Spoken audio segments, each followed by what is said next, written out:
Hello everyone. JEE mains 2023 में vector chapter से question पूछा गया था।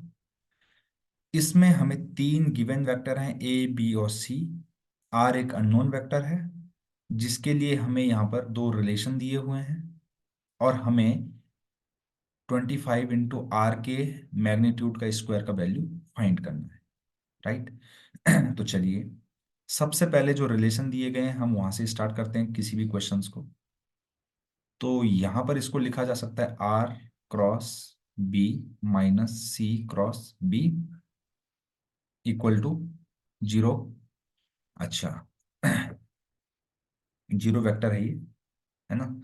अब आप ध्यान दीजिएगा, कभी भी अगर देखिए बी वेक्टर दोनों में बाद में लिखा गया पोस्ट पोस्ट फिक्स की तरह काम कर रहा है, तो हम यहाँ से कॉमन ले सकते हैं। तो हमने कॉमन ले लिया क्रॉस बी।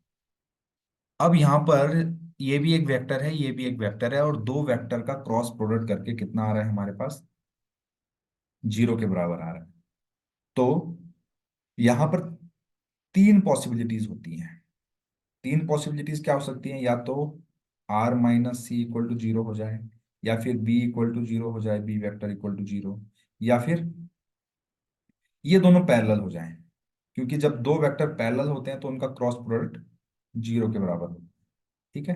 तो देखिए बी वेक्टर तो हमें गिवन है, वो तो 0 है नहीं, तो ये पॉसिबिलिटी कैंसिल। यहां से हमें मिल जाएगा r vector equal to c vector, है ना।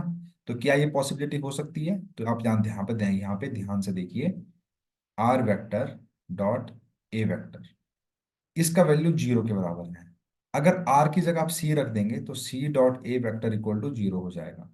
अब आपको यहाँ पे सी वेक्टर भी गिवन है और ए वेक्टर भी गिवन है, तो आप करके देखिए क्या आपको 0 मिल रहा है। तो देखिए यहाँ से आई कैप का आई कैप के साथ इंटू करेंगे तो 5 आएगा, टू कैप का -3 के साथ इंटू करेंगे तो आएगा -6, और थ्री कैप का थ्री कैप के साथ करेंगे अगर ए इंटू सी तो आपको 9 मिलेगा, जो कि 0 के बराबर नहीं है। तो ये पॉसिबिलिटी भी कैंसिल हो गई। अब हमारे पास केवल ये पॉसिबिलिटी बच गई है। ठीक है ना। अब इस पॉसिबिलिटी को हम कैसे लिखेंगे? देखिए, अगर कभी भी कोई दो वेक्टर पैरेलल होते हैं, जैसे a vector is parallel to B vector, तो इस चीज की कंडीशंस क्या होती है कि ए वेक्टर को मैं लिख सकता हूँ लैम्डा टाइम्स बी वेक्टर। तो उसी कॉन्सेप्ट को हम यहाँ पर यूज करेंगे, और इसको मैं लिख सकता हूँ आर माइनस सी वेक्टर जो है, r vector minus c vector is equal to lambda times B vector. और यहाँ से कुल मिला के मुझे आर वेक्टर का जो वैल्यू मिल जाएगा वो मिलेगा C vector plus lambda times B vector. अब मुझे सी वेक्टर और बी वेक्टर दोनों दे रखे हैं, तो मैं यहाँ पे वैल्यू पुट कर देता हूँ जस्ट। तो 5 i cap -3 j cap plus 3 k cap, ये है C vector plus lambda times B vector. B vector I cap -j cap plus 2 k cap दिया हुआ है ना।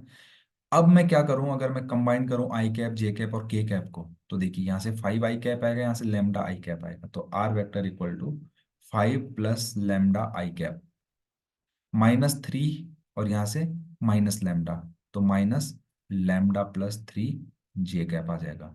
यहाँ से देखिए 3 k कैप है और यहाँ से +2 λ, तो 2 λ+3 k कैप। सही है। तो आर वेक्टर हमने लिख लिया है। बस हमें अगर लैम्डा का वैल्यू मिल जाए तो आर वेक्टर मिल जाए, और आर वेक्टर मिल जाए तो उसका मैग्नीट्यूड भी मिल जाए। तो यहाँ पर एक कंडीशन दी गई है कि इसका आर वेक्टर का डॉट प्रोडक्ट है ए के साथ। ए वेक्टर क्या है? I cap +2 j cap +3 k cap. इस वेक्टर के साथ डॉट प्रोडक्ट 0 के बराबर है।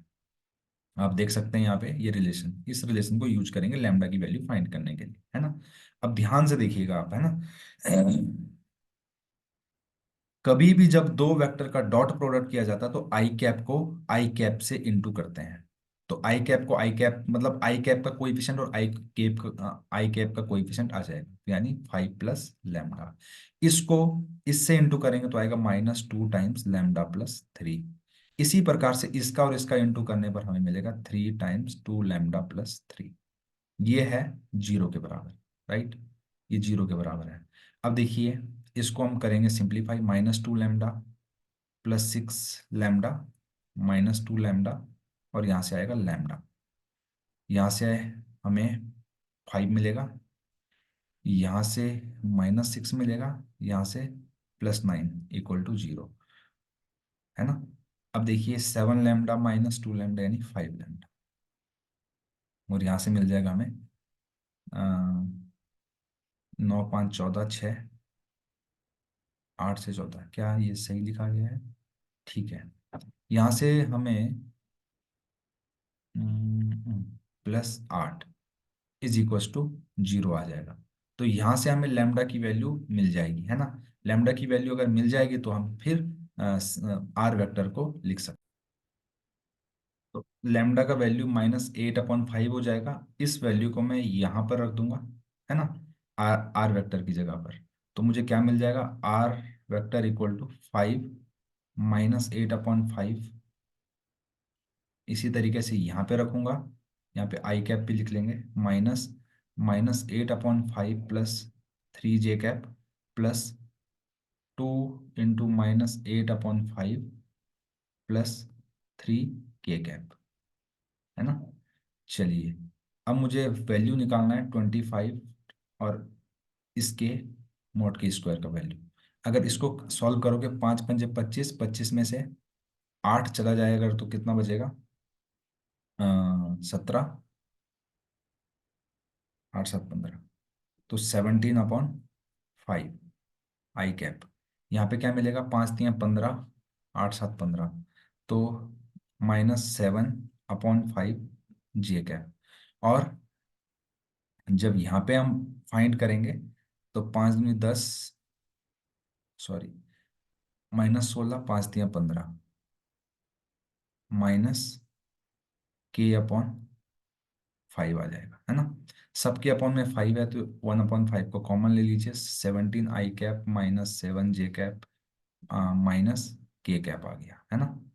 अब मुझे इसके मैग्नीट्यूड का स्क्वायर निकालना है ना। यानी कि कुल मिला के ये आर वेक्टर के बराबर हो गया, तो इसका स्क्वायर हमने फाइंड करना है।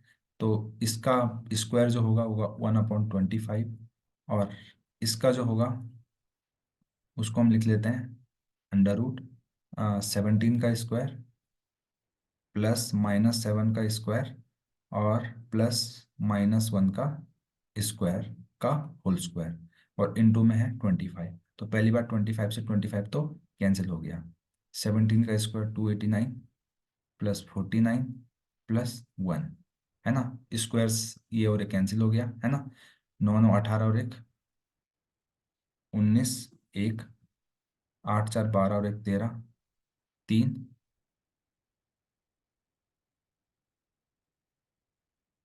339, क्या आ गया, 339। तो हम अपने ऑप्शन में चलते हैं, ऑप्शन में कौन सा ऑप्शन मैच कर रहा है, तो 339 इज द सी ऑप्शन।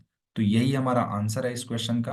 अगर आपको ये अप्रोच अच्छी लगे तो प्लीज़ चैनल को लाइक शेयर और सब्सक्राइब करना बिल्कुल ना भूलें, ताकि हमको और वीडियो बनाने का मोटिवेशन मिलता रहे। Thank you very much.